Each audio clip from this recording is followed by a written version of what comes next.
30শে মে মাত্র এক রাতেই স্বপ্নভঙ্গ হয়ে গেছে মালয়েশিয়া আসতে যাওয়া 30,000 শ্রমিকের। কেউ একটু চিন্তা করে দেখছেন 30,000 শ্রমিক টিকিট পায় নাই মালয়েশিয়া আসার জন্য। খুবই দুঃখজনক ব্যাপার। 30,000 জনের জন্য 30,000 ফ্যামিলির এই কষ্ট ভোগ করতে হবে। সবাই দেখা গেছে ভিসার জন্য 3 লাখ 4 লাখ 5 লাখ টাকা করে দিয়ে দিছে, কিন্তু তারা ভিসাটা পায় নাই। কারণ এই দায় কে নিবে? প্রতিটা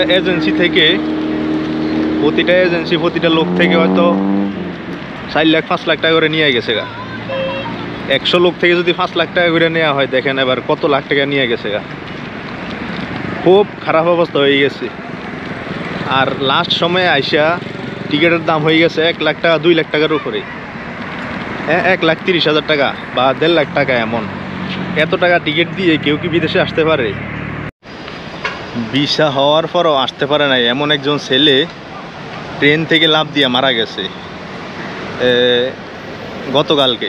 যখন সে বিমানবন্দরে আসছে, টিকিটও পায় নাই, আসতেও পারে নাই। পরে সে তার বাড়ি আসার সময় সে ট্রেন থেকে লাফ দিয়া নদীতে পড়ে গেছে। তার লাশও এখন পর্যন্ত খুঁজে পাওয়া যায় নাই। দেখেন কেমন একটা খারাপ অবস্থা। যারা নতুন আসবে তাদের ফ্যামিলির কত একটা খারাপ অবস্থা চলতে আছে।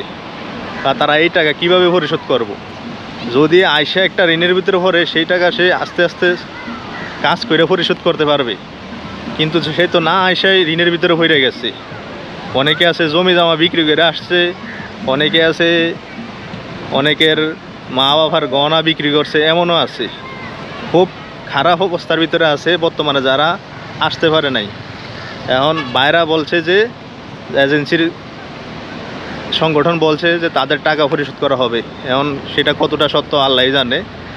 আর মালয়েশিয়ান হাইকমিশন বলছে যে তাদেরকে আনার জন্য চেষ্টা চলতেছে।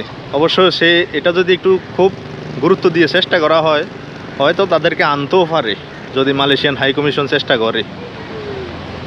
তো আমরা আর কিছু করার নাই। এখন যারা আসতে পারে নাই তাদের জন্য সমবেদনা। তো আজকের জন্য ভিডিওটাই পর্যন্তই। Tata bye.